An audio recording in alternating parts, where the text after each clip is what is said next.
Okay, awesome. So yeah, let's get started, Ms. Gautreau. Okay, let's see. All right.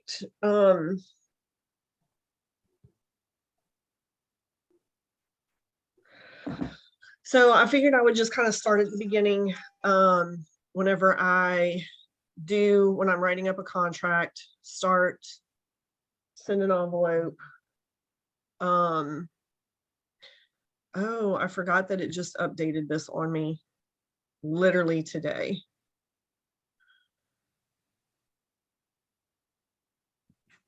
Oh, I forgot it did that. Dang.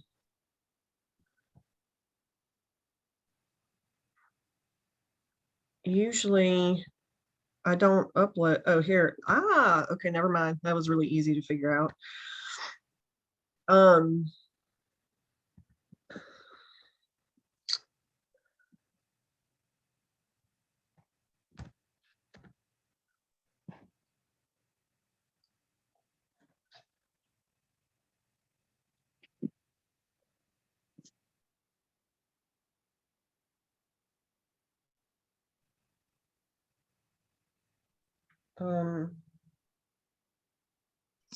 Oops, I was just talking. Sorry, I was muted.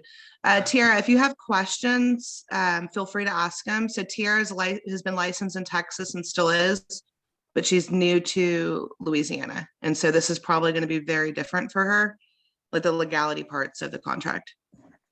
Okay. Thank you. No problem. So feel free to unmute and ask any questions you have.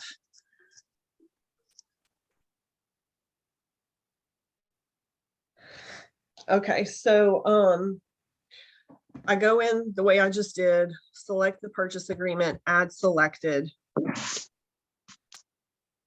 Because I know that there's a couple of different ways that you can do this in DocuSign. This is just, for me, the easiest way to do it, that I can very, very easily go back and double check myself and go through it here. So delete here. If you only have one buyer, you can delete. Right here, I always mark it that they receive a copy. And I don't ever send it to my DocuSign room right away, because we don't know if it's going to get accepted or not. So here's where you would put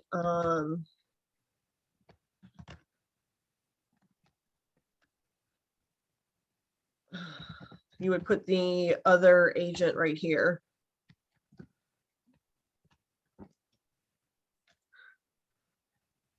And click next. And you see it numbered them all. Everybody was in a number order. So when you're getting into this section, of course, you are going to put your property address here at the top and date. It already has the brokerage number. When you're texting your information in the buyer's designated agent name, I usually put, I don't know, maybe, yeah. Do you really have your license number memorized? I have yours memorized too. Well, ours is only 7 digits apart, but I don't have mine memorized. I just copy paste. So mine and yours, okay, it does fit now. On the old form, it didn't fit, so I always had to put your name and number like down here. Our names didn't fit together. Oh, I think it was when you were Spellman. So I always added you at the bottom on the comments line. Because to try and make both of us fit in here, I had to minimize it to where it couldn't be read. So, but you go in here and you do fill this out in its entirety. You put the name of the agent receiving it here.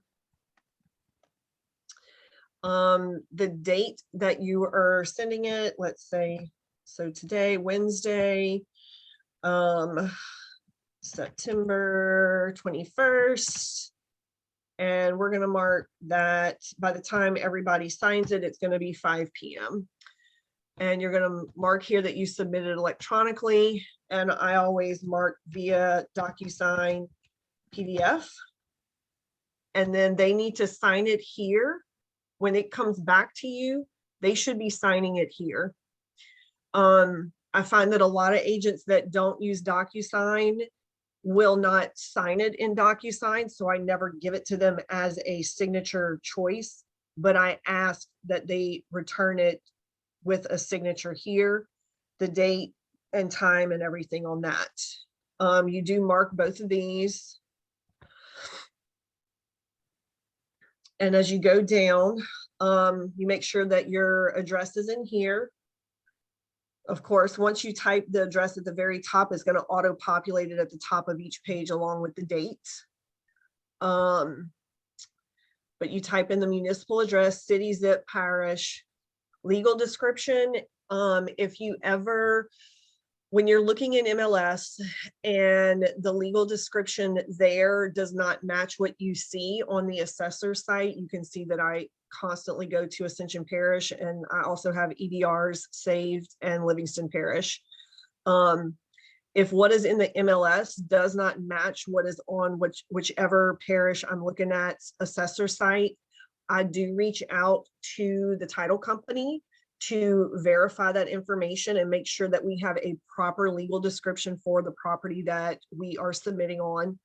And in this blank, I always write per plat, because that means that it will automatically correlate to whatever plat map is recorded within the parish. You don't want to necessarily put 0.52 of an acre if it's actually 0.75 or whatever. You don't want to be shorting your client in case the other agent has that information wrong on the MLS documentation in the MLS.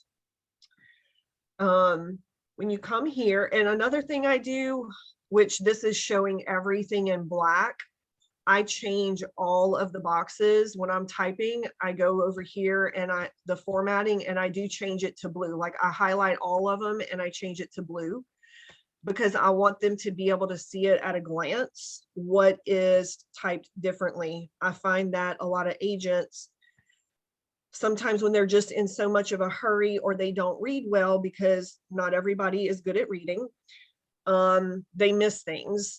And if you have it in bright blue, it automatically stands out when you're sending it to them.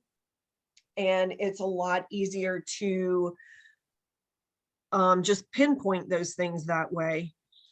And I was always trained that we were supposed to write them in blue ink anyway, and it's just something that I have continued even whenever I am typing it up.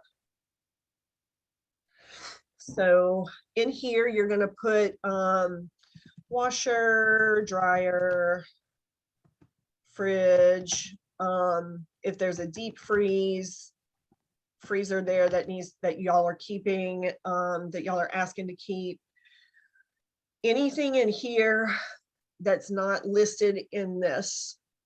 I do also typically write in if there are visible, if I don't see the garage door openers in a drawer in the kitchen, whenever it's a vacant home, I do put this on here. If someone lives there and they probably have them in their cars, I put that on here, because there's been several instances where 2 weeks later, my clients were still looking for garage door openers and the sellers had to mail them after they had moved out of state. That just happened to me, and I'm just buying a universal one for it. I'm just, yeah. Yeah. So I always do write that on there, because sometimes I don't know that the universal ones work with the older models. And some people do have, you know, older model ones that are still working just fine. So do make sure that anything at all that you see that is not listed in here, write it out. And then here, if there is anything in specifically that the sellers have as a reserved item, like one of the ones that I'm working right now, they have a mounted TV in living room is reserved. So when I submitted, I put it on here that they were reserving that. That way they knew we didn't expect it to stay, and they understand that we read all of their remarks. Right here, this is 0 and 0. unless it is a DR Horton subdivision, and I think that they maintain them. I don't have that file in front of me right now. I think it's 5 years. You'd have, if you're doing a resale on a DR Horton, you need to ask the question, because I think it's either 5 or 7 years that they maintain mineral rights. So they're actually not owned by the seller. So I just like to make sure that whenever we are doing a resale on a DR Horton, that the people purchasing it understand that DR Horton has those mineral rights for an X amount of time. And I typically write that down below with the extra, what is it on page, is it on page 8, I think? Yeah, page 8 at the bottom. I write in there that, you know, DR Horton reserves the mineral rights, that they're not owned by the seller. So there's no confusion on that for the buyer. Do make sure that when your buyer is initialing here, when you get it back, make sure that the seller has also initialed it. Because this does look a little different than what it was on the previous purchase agreement. And I've noticed that this is something that people are forgetting to do. I think they might be confusing this with the deposit box. And so they don't always initial here like they need to. So in here, this is of course where you put whatever the price is going to be. Let's just say that for the sum of that. And we are going to close October 12th, 22. And I would say with this, of course, always double check with your lender. If you have a VA property, a VA loan, an RD loan, make sure that you check with the lender on what time frame they need you to do this at. Because if the RD is backed up, which has happened in the past, you need to know and have this accounted for here to where you're not continuously going back for extensions because it's getting held up in RD. So very easy to check with your lender. What are they looking at? Is it going to be a 45-day close or a little longer instead of a 30-day close? Of course, you know, you mark here, which, you know, yes or no for the contingency.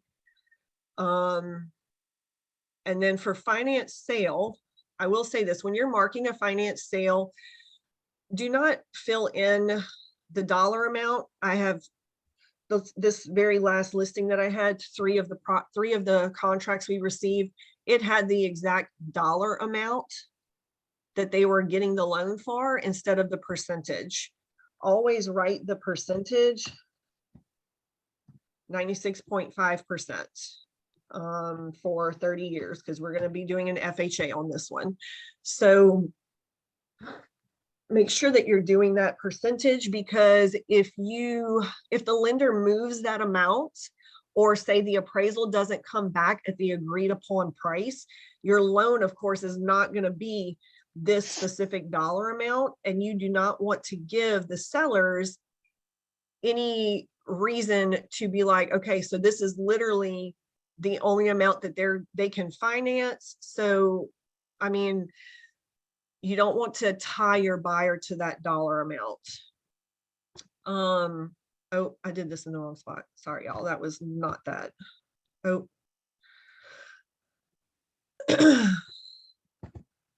So, well, let's just put 6% because that's close to where we're at now. And then 30 years here. I don't ever fill out this blank since I'm putting the 6%, and I don't write out 30. I just put the number in here. But definitely you do not have to ever write out what the dollar amount and the numbers here, just the percentage on this. Mark your FHA. And in here, of course, this is where you would write if your client needs assistance with closing costs. Seller to pay up to $5,000 towards buyer prepays and closing costs. So you have this in here. Make sure that you do put an amount, because that's something I've also seen recently, that they're not even putting amounts. And you cannot submit that to a seller without having a dollar amount in there. If you just put in here seller to pay all of buyer's closing costs and prepaids, that is not going to get your contract accepted. It's probably going to get it rejected, because that's just too ambiguous and too open-ended to do that. Another thing important about this right here, putting in what their percentage, their interest rate percent is going to be, you want to make sure that you are definitely putting that in there, because otherwise, if your buyer knows that they are pre-approved and they can afford 5.5%, and by the time you're getting to the end of the transaction, it's actually at 6.5% or 7%, and they cannot afford that, that pushes them out for DTI or whatever. You want to have this number in here to protect your clients. Always have their, whatever the max is, whatever. I typically ask the lender, hey, what interest rate am I putting in this box? So you don't ever want to leave any of this blank. You're leaving your client open to too many other things if you leave that blank. So here, I always put 5.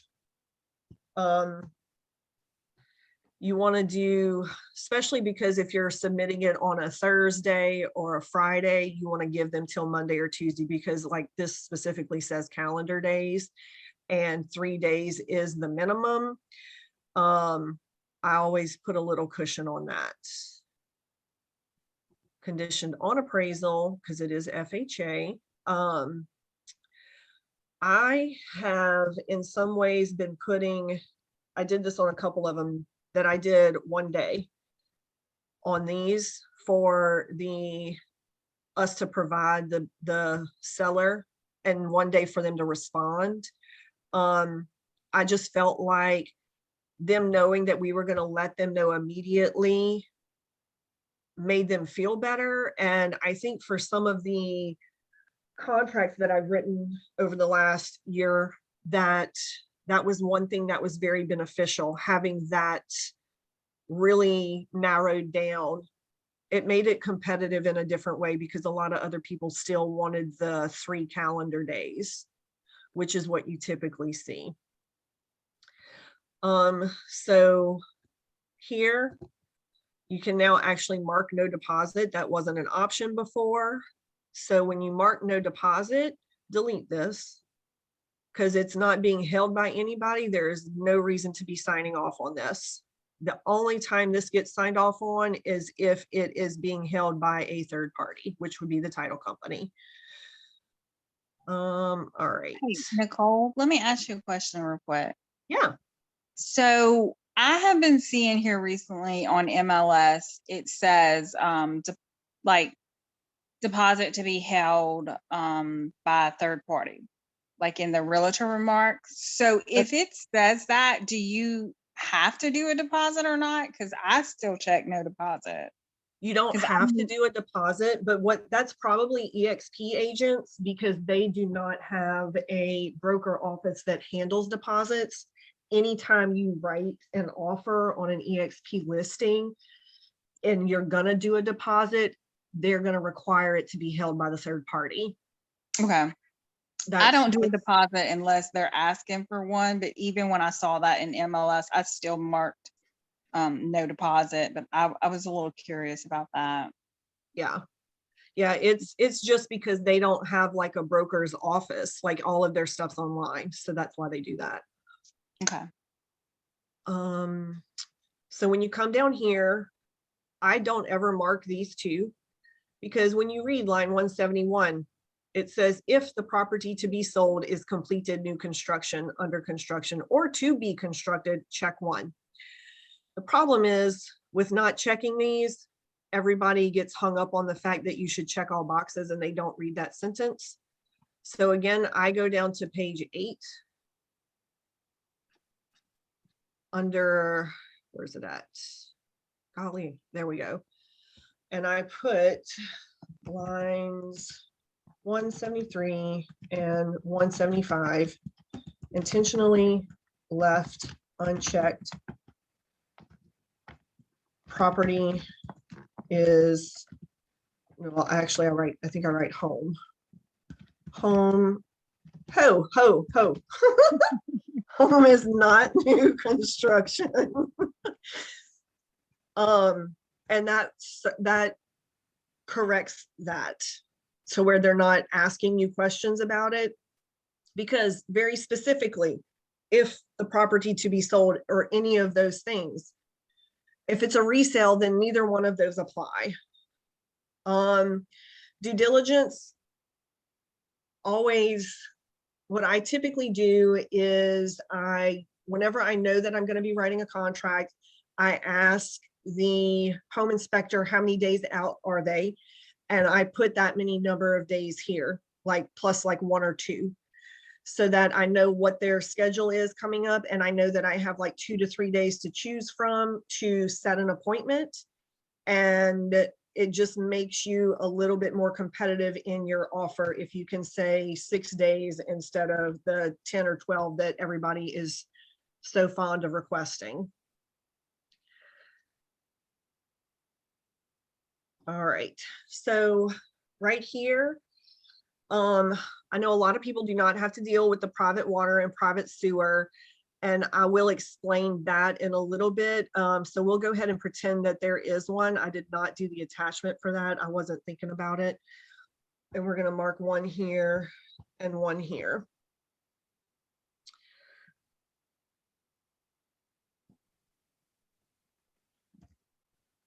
Okay. I don't typically do a home warranty unless the buyers are very, very insistent on it. If the buyer is insisting that you do it and you want it paid for by the seller, of course, you mark this box here and you put the dollar amount. And I think the minimum one is $625 right now, I think is the cheapest one. And on here, I put buyer's agent and then my name,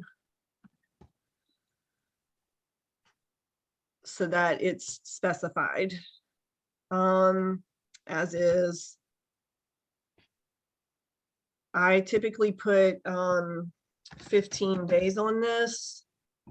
If it's a vacant home and I feel like there might be some issues with it, if it looks funny in the assessor's page, like if it looks some kind of questionable thing or doesn't look right, you know how it looks in there when you're looking at them and you can see that only 1 person owns it or 2 people own it.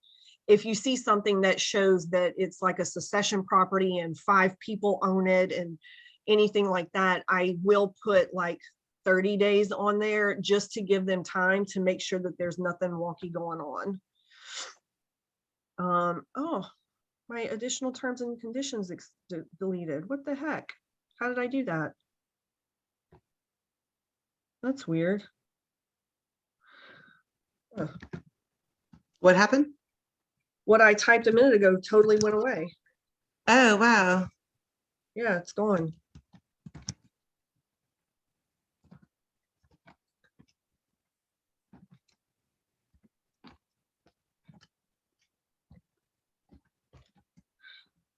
So here is where I also, if the home is currently lived in and it looks like maybe they're, I don't know, like if there's a lot going on, if they have lots of kids, lots of pets, I will put that the home is to be professionally cleaned once seller has vacated property.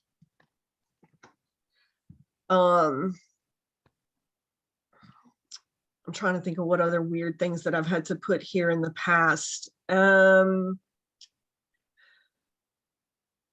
If it's a conventional loan and the wood destroying insect addendum is not required, I will put that seller to provide clear termite certificate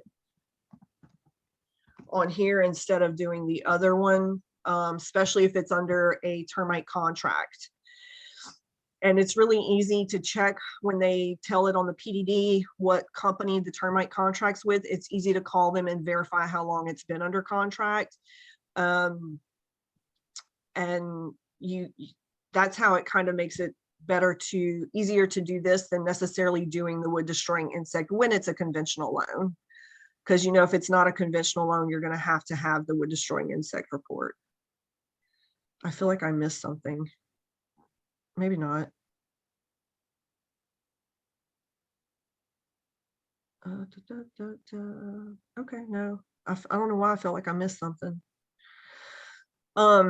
Any other little odd one-offs is where you would put right here in your additional terms and conditions.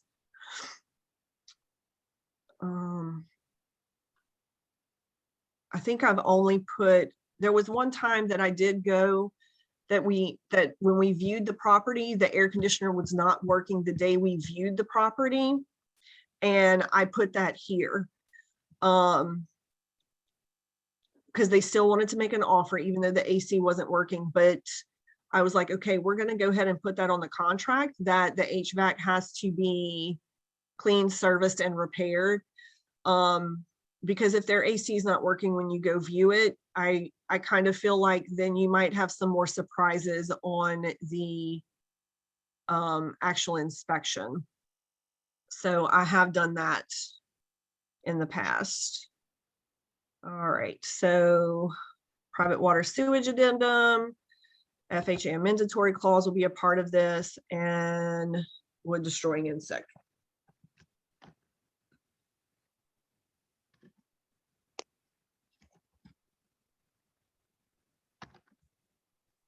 All right. So you get down to this last part, you're putting your expiration date in here, what time, it's gonna, let's see here, September 22nd, 22 at, let's just say noon. We're gonna give them till noon. We're submitting it by 5 and we're gonna give them till noon. Whenever you're filling this out, when your buyer signs this, you submit it. When you get it back, you should get it back with this marked by the listing agent should have their name here. I'm sorry. And they should have it dated here that they gave this.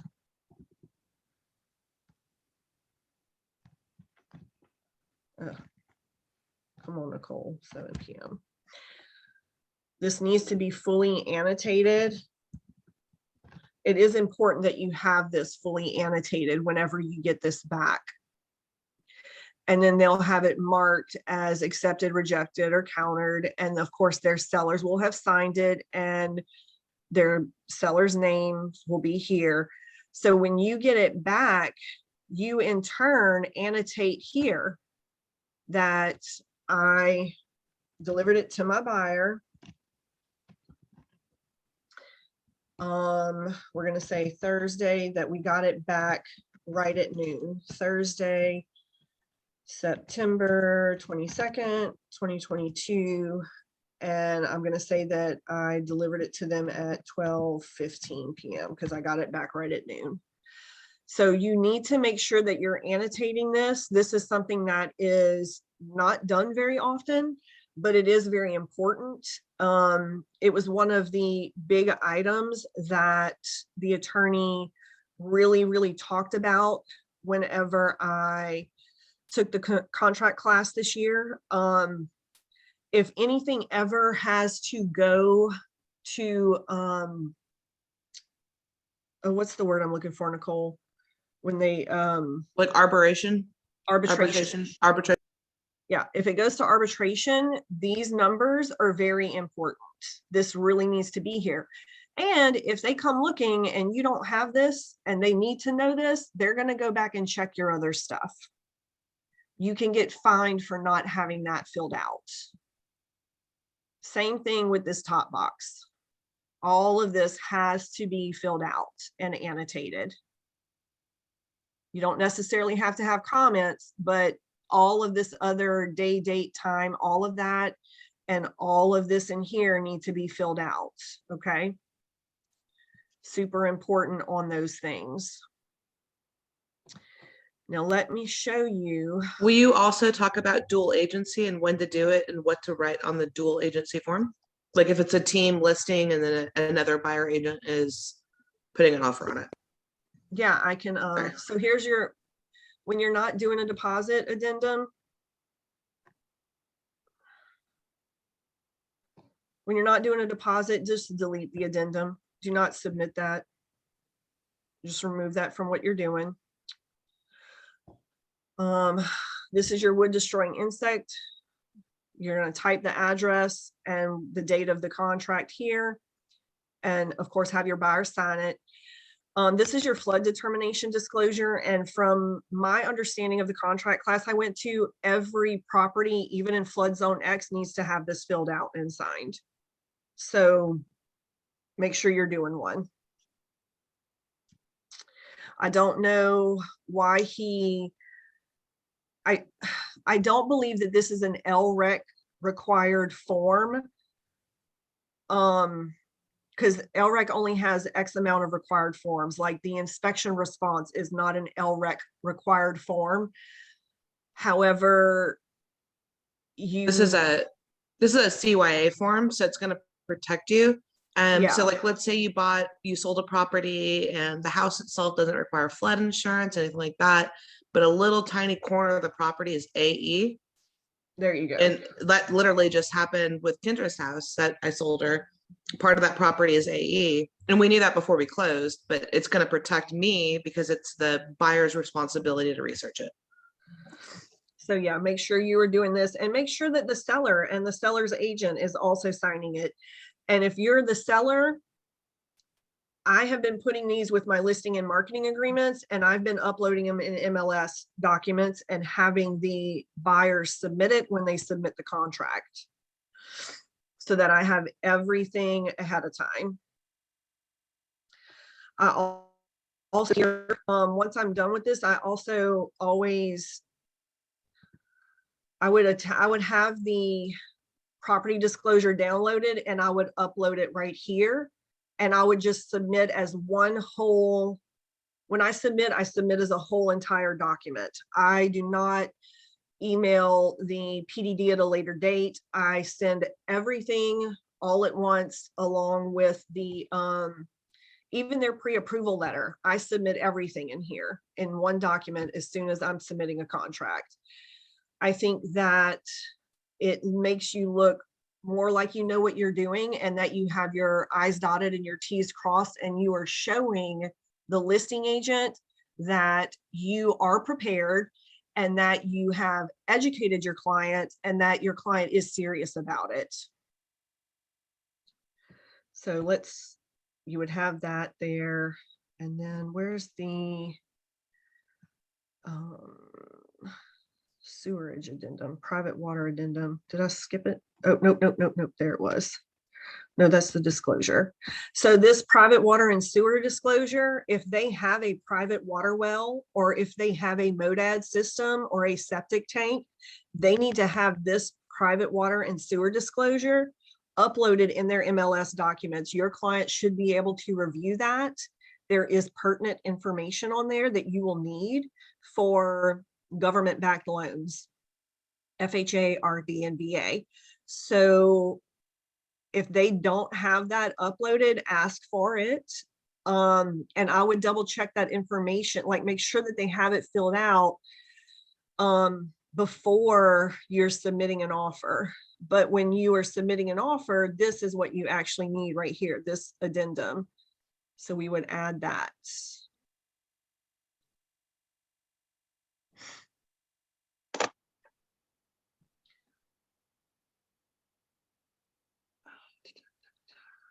Oh, Could you go slower? Maybe. Oh.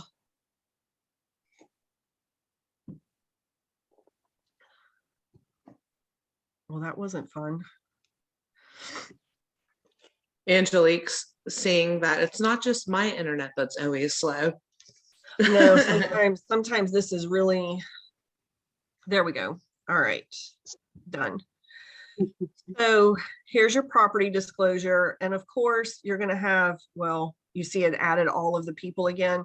If you don't add all of your documents up front and you do what I just did, you do need to go in and edit your recipients, and you can delete the ones that you don't need. Okay. I won't, that's good enough. I don't need to do that for y'all more, but of course you'll have, I do add my buyer's initials on this first page because there isn't an initial spot, but I do put my buyer's initials on here, and I put my seller's initials on here when I'm having a seller fill this out, not just on this next page where they're signing. Simply because sometimes listing agents only do this first page and they don't have this page. So I always, you know, just double check on both for that. But you would go through and of course put your buyer's initials everywhere that they need to be. And you've already reviewed this with them at that point. So we're going to go straight down to this LREC, the private water and sewer disclosure. So here we go. You're going to put your property address up here at the top, and of course your date here. I wonder why that didn't prompt. Normally that has a blank ready to go.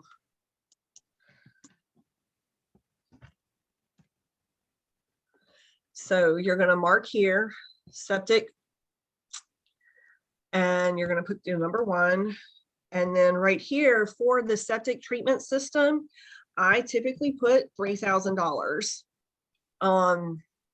Especially if it is a septic tank, it'll have to be replaced in Ascension Parish. I don't think that Livingston Parish is on board with that. I don't think they force that, but it is something that, and honestly, it's not just a parish regulation because they're in the parish office, but that is a state department, the Department of Health and Hospitals.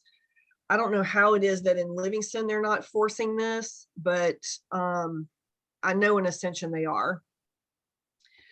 And then for private water well inspection, I put 1, because what this does is it says that the seller agrees to have it inspected and approved. So that's 2 inspections that your client is not paying for. The seller is absorbing that cost. And typically for this, I only put 1,500. Most repairs on a water well, if the house has been vacant for more than 3 months, the well is going to have to be treated. That's usually only a couple $100, maybe 3. If the pump is out, or if some of the pipes are leaking around the pump, then that can get up to right around this amount. I've never seen one more than 1,000, but I typically put that 1,500 just for a cushion because, you know, there's always going to be a one-off. But again, you'd have your buyer sign here.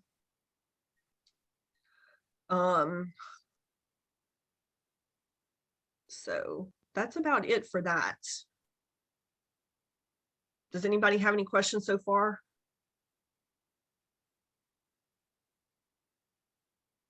Oh, wait, there's something in the chat. Oh, there, that's new, Nicole. Sorry, I was just saying how much I loved a couple things, and Yeah, I didn't even see it when it popped up because of where it's at on my screen. you're good. So Will you I go will- over dual? yeah, I'm gonna do that next. Okay, But I cool. did want to mention, when you are doing this for a seller and they do have that private system,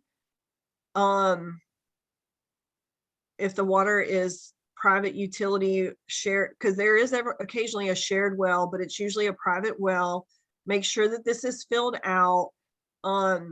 the water can be tested. There's a little place over there by the Klein Peter thing. What is that street? Behringer Foreman. It's right behind the sheriff's substation. And I think it's maybe $100 to test the water.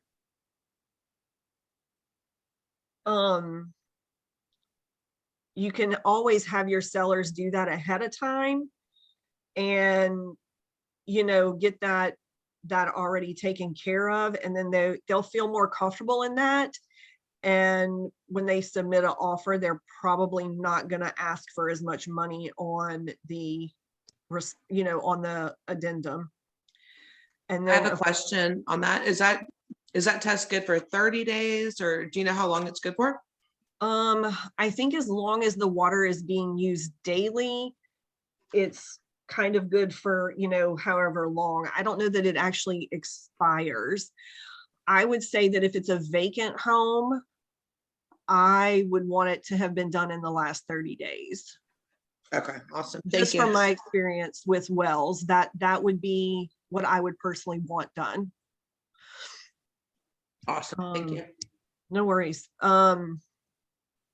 And then right here is where you're going to talk about the MODAD, because it would be other, and you would put, it's MODAD is a brand.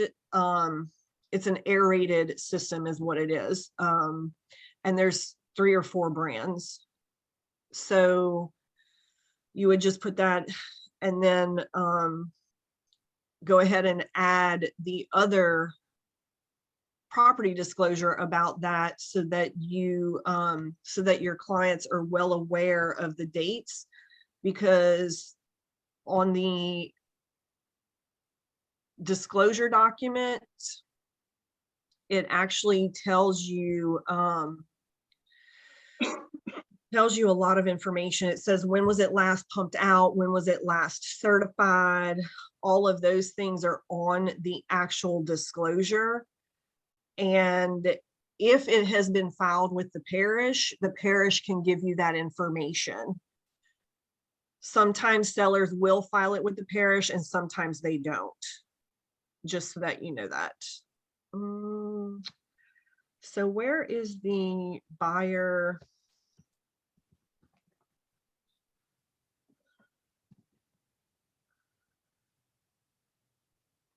I use this. I typically use the buyer's packet, and then they do have a listing and marketing. There's like a whole thing for the sellers, but I use the buyer's packet because it has all the documents are there for you already.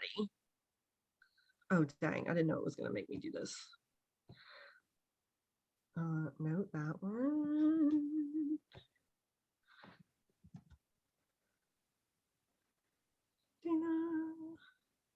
Delete. Now this I do send to my DocuSign because these are really more for our information. So I will email it to my DocuSign inbox as soon as they finish it. You see how it says receive the copy. All right, let's go to advanced edit.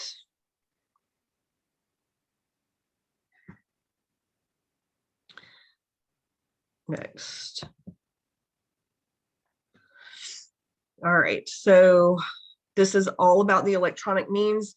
I always write TBD because I want them signing this when I've shown them their first property. And again, TBD and today's date.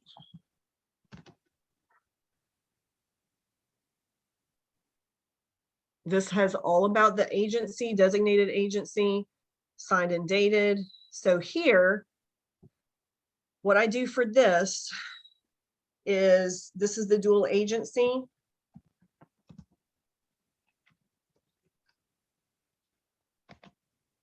I always put the Nicole Spellman Group here. This way you're covering us for anything where if we are writing offers on each other's listings, they understand that we are part of a team and that this kind of just is a CYA to make sure that they understand that while we do not share any kind of financial or private information about them, that we do have shared information about the property itself. Just no different than a regular listing for somebody else. But and typically for this, if you know that you're going to be writing on one of our listings, I would suggest going ahead and put the address here. It just automatically prompts that from the first time you write it, which is why it showed up that way. And another important thing on that is because, you know, because we're a team, we do our morning huddles. Like, let's say I have a listing at 200,000 and my seller ends up accepting an offer for 180, and I mention it on the morning huddle, and then that Yeah. contract gets canceled, and then Gautreau comes in with a contract, and, you know, she knows the last one was 180, so she's telling her client that, like, that's going to protect everyone involved. So Yeah, I wasn't even thinking about that aspect of it, but yeah, because we do have certain conversations sometimes. yeah, it protects everyone, and it's We put it in our, well, we put it in our contract thing, accepted Yeah. contracts Slack channel, so it's there in writing.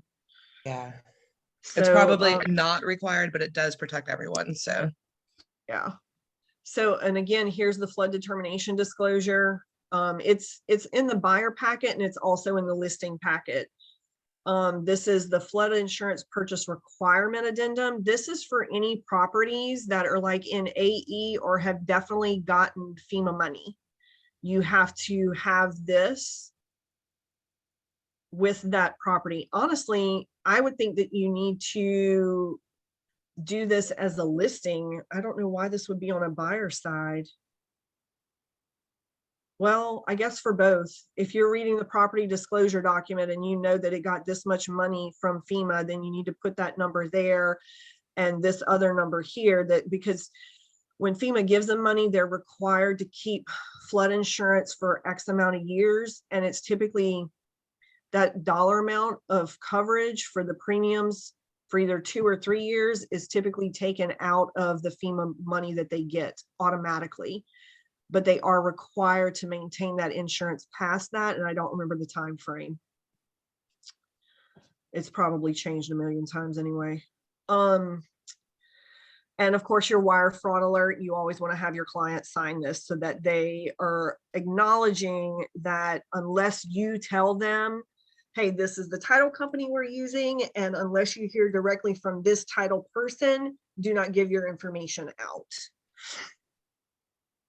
And then the audio and video surveillance disclosure. I have been really making sure ever since we started using this form, I definitely do get all of the clients that I show properties to sign this, because I feel like sometimes they forget. And I tell them before we walk into a property, hey, there's probably cameras. Like literally every house that I've been in lately all has cameras, even if they just have the little tiny you know, $50 one from the Walmart, because they want to see who the heck's walking around and touring their house when they have it up for sale. I tell them, hey, they can watch us live. They can see who we are, what we're doing, just so you know, don't give away private information. and this form's included in the buyer packet. I haven't been using Yep. this one. I need to. Yeah, this is in the buyer packet. Okay, awesome. Thank you. You're welcome. Yeah, it really it's got all of these right here on this side. But people seem to get offended about being videoed. However, you know, they have cameras in their own dang house, so they shouldn't be so offended by it. Let me find that listing one, and we can review that real quick.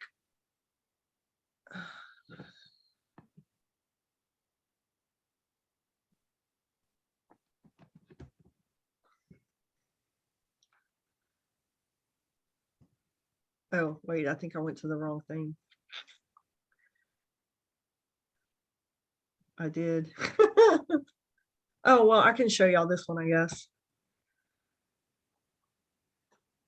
This is one that I actually did.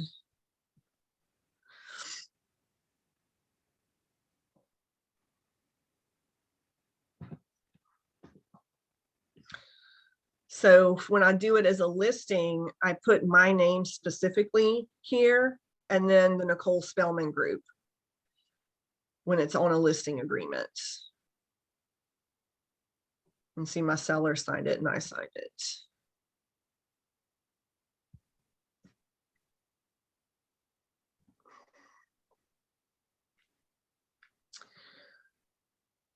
This is the agency disclosure, customer information sheet. So the new listing and marketing agreement is like 7 pages long now. You can see right here, Supreme, my name, the Nicole Spellman Group. I include both on there. This is where we were going to start the thing at. This is what financial terms we agreed to. I already had the plat map from selling this one previously, so I do know that this is the actual legal description, and I do know that it's 0.51. They're conveyed. She did not want to purchase a home warranty plan. This was the date. I put it through February because I gave 6 months. And then 180 days here for the broker's protection period. They have this exclusions thing entered in here now. I did do this with one person where they had already been in talks with the nephew to potentially purchase it. So I had put 60 days and I had put the nephew's name right here.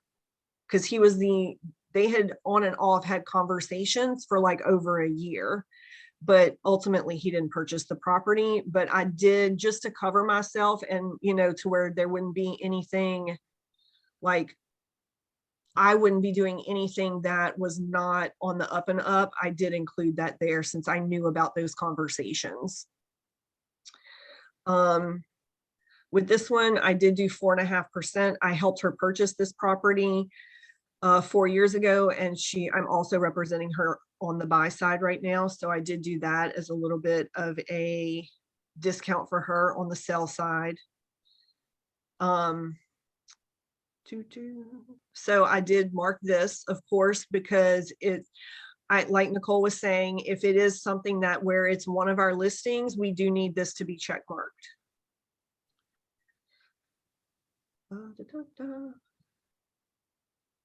So, I was literally having a conversation about this with someone recently. I forgot who was asking me.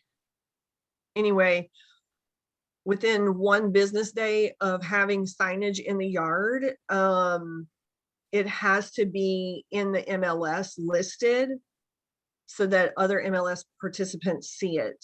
So anytime you literally have 24 hours after your sign's in the yard.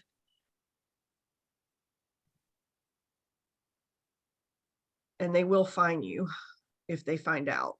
You can there's people will call and be like, hey, da da da da da. So you never want to do that. Wait, hold on. 24 hours? Yes. It changed from 48 or 72 with the last update to the purchase agreement. Oh, Lord. Yeah. 24 hours. 72. Yeah. So here's where you can see that I add other terms and conditions.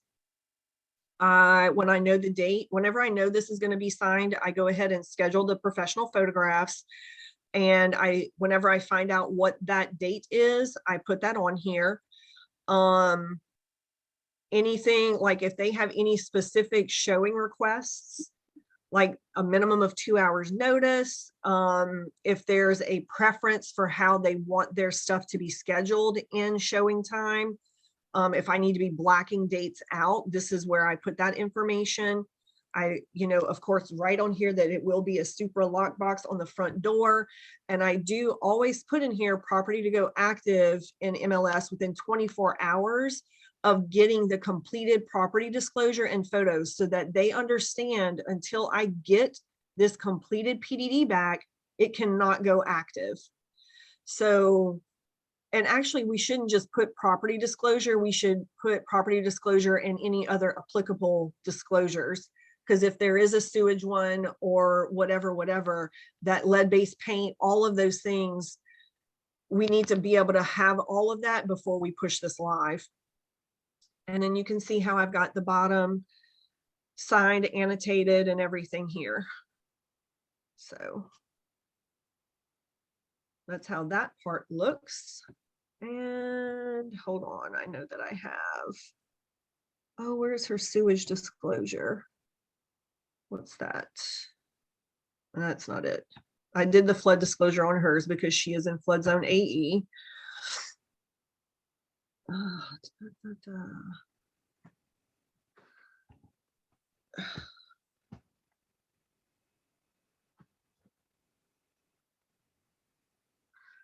What the heck?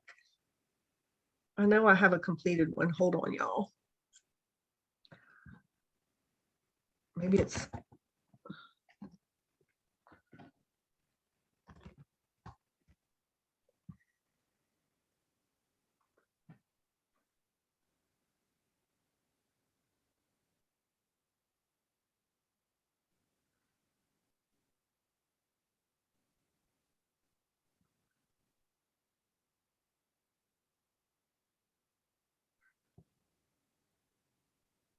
Here we go.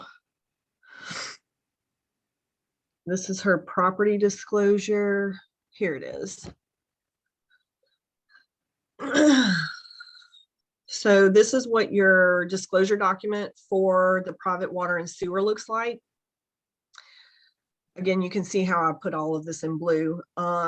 Private utility, advanced treatment system. There's not more than one system on the property.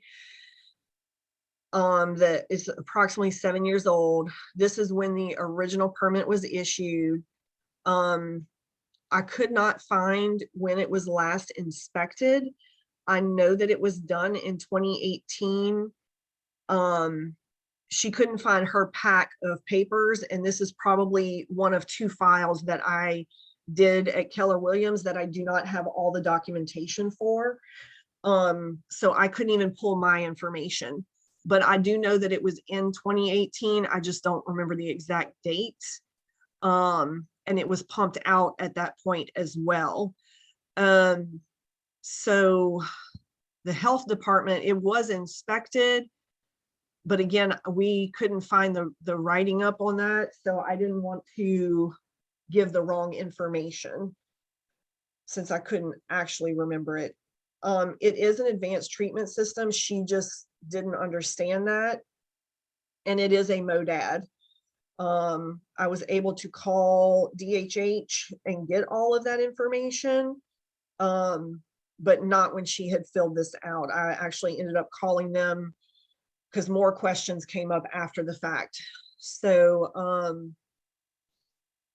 and it's a below ground pipe to the ditch. It does have an aerator, all of this stuff. However, and it's a concrete tank. Whenever you can call DHH, it took, and I'm not going to lie to y'all, I called DHH probably for 2 weeks straight. I finally went into the office and no one was there that could speak to me, but there's a little box where you put your questions and you put your contact information and you drop that into this little lockbox thing, and they will call you back within 48 hours of you doing that. So I actually finally got answers several weeks after we had filled this out. So I now know all of it, but this I still didn't know because the seller did not record it for the last inspection and the last pump out. But I know that that was done when she purchased it in 2018. So, I guess that's about it. And I did, let's see. Well, y'all know what the property disclosure looks like. So I guess that's about everything. What did I do here? Oh yeah, I've been trying to utilize these because I've been having a lot of questions about this. And if I have this already provided, they can call whenever they need to get stuff transferred. They already have the information. I've already sent it to them, you know? So I guess that's about it. Any questions?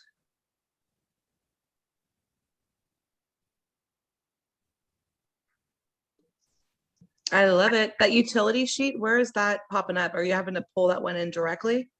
Let's see here. Oh no, I think it's under templates. I think it was separate. I think I just typed utility.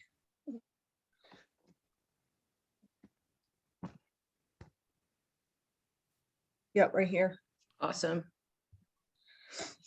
Yeah, it's really helpful if you just go ahead and have the seller fill that out. Then when you're the week before closing, you're not scrounging around trying to get that information and share it with the buyers.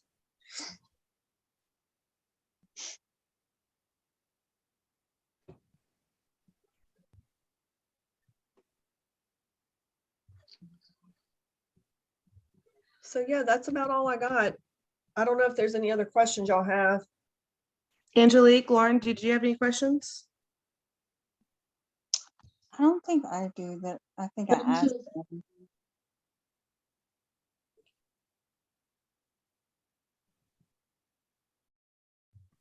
Until for me. Okay. Awesome. So yeah, Nicole, look, all of that stuff is in the listing and marketing package. You'd only have to pull the utility thing and the PDD to do that separate. Yeah, I always send the PDD separate to sellers because it takes a little longer. I do too. I send this document first and then I send the PDD. And if they need the sewer document and the utility sheet, I put that together. Oh, I think I did have a question. With the listing and market agreement. So let's just say, for instance, I put the date on there as of everything's signed, okay? Mhm.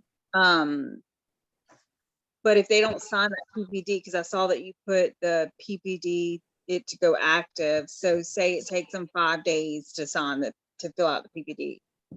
Is that going to mess you up in MLS? Is what I'm trying to say. Because does that make sense?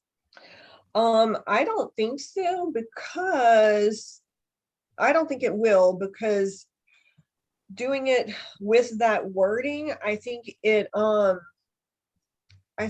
the wording of property will not go live until this is returned, I think that protects you. When I had asked Carlos, he said that was a good way to protect yourself for that time frame of when you get a listing and marketing agreement signed and then the property is supposed to go live within X amount of days. If you're adding those terms in and they're agreeing to that, then, you know, I mean, there's been a few sellers that I told them that we weren't going to go take pictures even until I had the property disclosure back. I was like, okay, look, so we're signing this today. The pictures can be scheduled on, like, it's a Monday. Pictures are scheduled for Thursday. I have to have the property disclosure back from you on Wednesday. We cannot put the property live without that. And whenever I did that information, I was giving them that verbally, so that typically whenever I got the pictures, we were going live within 24 hours of the pictures. Okay. I think I've only had one where that was really like an issue that I could not get them to understand to freaking do what they needed to do. Okay. Some people are just slower than others, you know, and some people aren't as tech savvy. Right. And they don't necessarily want to, what the heck? This is not what I wanted.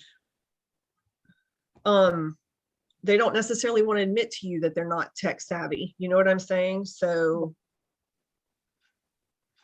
sometimes it takes a while before you realize that that's what the actual problem is.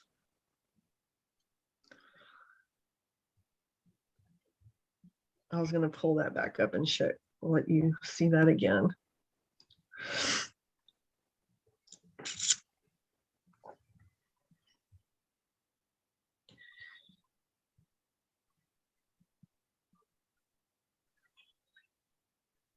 There you go.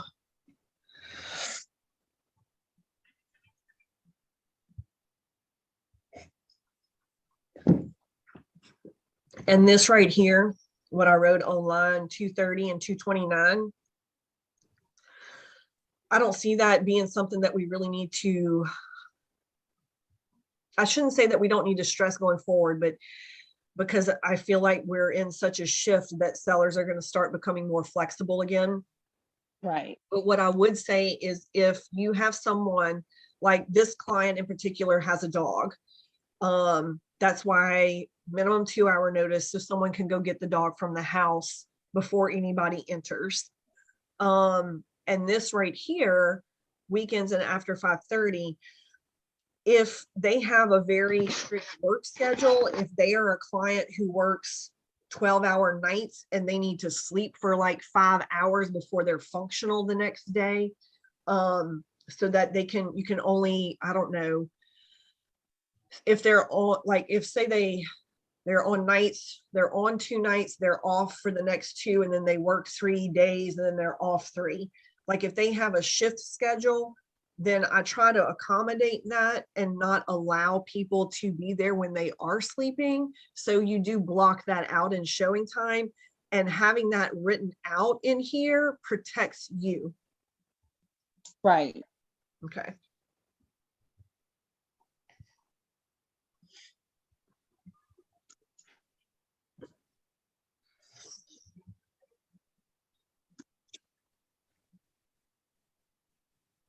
I can't think of anything else. The biggest thing is making sure you have your purchase agreement annotated properly. And anytime, if you have a counter offer and you get that back, like the annotation of it is the most important part. Having everything properly annotated.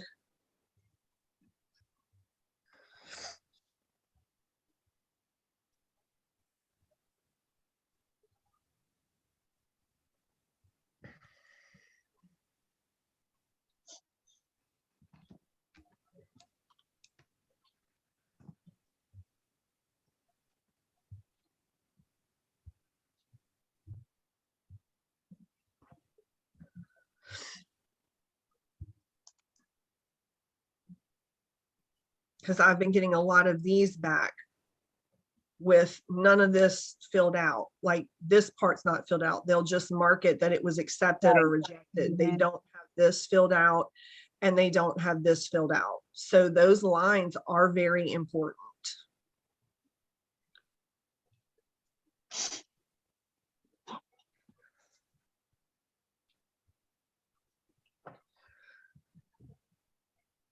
I feel like that's all the important stuff, Nicole.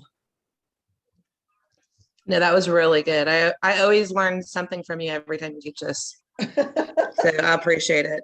I always learn something new when I go digging. Yeah, no, it's great information. So I'm going to post this. I'm going to upload this to YouTube. It'll be a private link, and I'll share it with the team for anyone that wasn't available to hop on this. Okay. But this is great information. I'm going to stop the recording now if y'all are okay with it. Yeah, that's fine. I'm good. Okay, awesome.